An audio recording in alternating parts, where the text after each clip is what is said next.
Decompensation. I think it's something that we really need to be looking at. Decompensation is whenever you lose all your internal defense strategies, all your unconscious patterns that you have to keep you safe, leaving us utterly fucking defenseless and not knowing how to see ourselves or fix ourselves. Now let's look at decompensation in the narcissist. That would be called narcissistic mortification.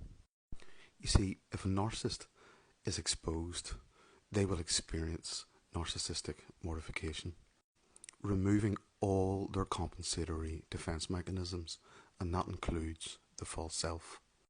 But here's where your narcissist is different than the rest of us. They can come back and will come back very quickly. They've two ways to do that. They either self-aggrandize themselves by being the one that caused all this chaos in the first place and it was actually deliberate, or they will just find an external other to find validation again. So are we seeing the difference between ourselves and the narcissist?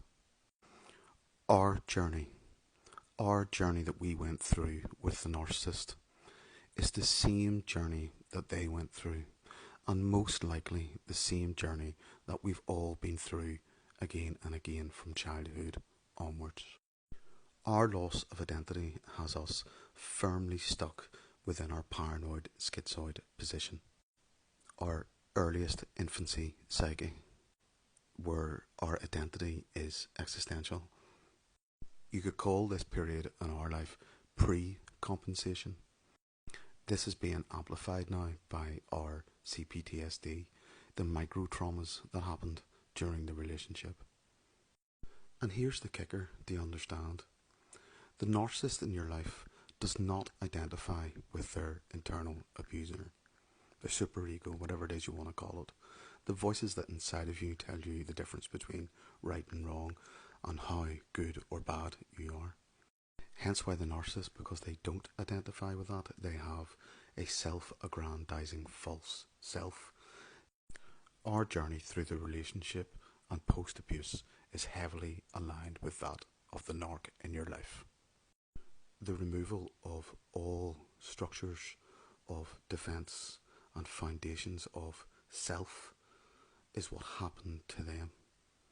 Hence why the projecting of all their own internal shame has caused so much damage on our psyche. You see, this comes crashing down within us.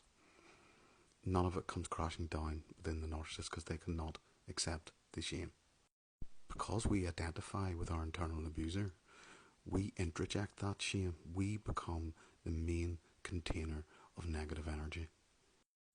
Post-abuse, we're now stuck within the container, the box of narcissism, and we are oscillating between our ego positions as we search for safety, deny ourselves, reject the abuse from the narcissist as being their fault, and seeing it internally as being ours. Decompensation. We have been fully decompensated. I've written as well about having all my foundations removed and how defenseless I felt at the end. I think everybody feels that very, very heavily, and we carry that forward into our future. It's time we really started looking at narcissistic abuse in a really different way. Peace out. We'll get there in the end. Loads of love. Cluster bond.